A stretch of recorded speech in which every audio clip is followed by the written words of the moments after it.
BRINK takes place on the Ark. It's an immense artificial floating city at sea, built as part of a contemporary green vision, but now existing in 2045, and having lost contact about 20 years beforehand with the rest of the Earth, it exists in complete isolation with what were originally sustainable resources now in limited supply.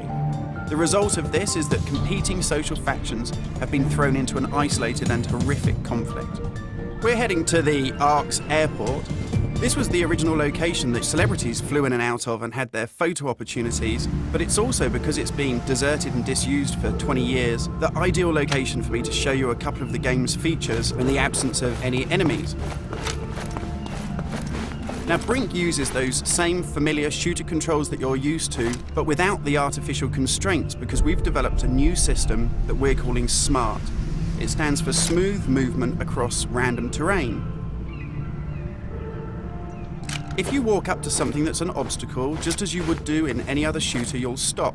But if you want to try and indicate to the game that you want to get somewhere as quickly as possible, using this SMART button, you're able to vault, mantle, and climb with ease.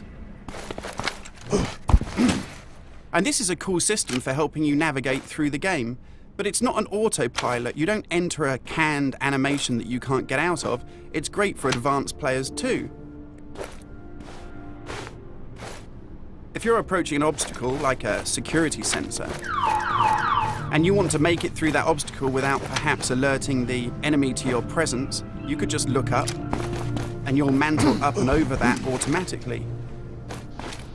And by the same token, if you use your same SMART button just running towards something and looking down, you'll indicate to the game that you're able to slide under something. And this is really important because in BRINK, we want you to be able to make tactical decisions about where you go and how you play. It's not a rail shooter where you're on a kind of minecart witnessing canned cinematics. And that's important too, because in BRINK, irrespective of whether you play offline or online, you can create a cool identity for yourself that really reflects how you want to play the game. So in BRINK, you take on a combat role that suits your preferred playing style, whether you're on the front line attacking the enemy or perhaps at the rear doing support. You'll take part in military objectives as part of a coordinated squad. And when you complete these successfully, you'll earn experience points that allow you to unlock cool upgrades for your weapons, really cool abilities that suit the way that you want to play, and also cool outfits that reflect what a badass you are.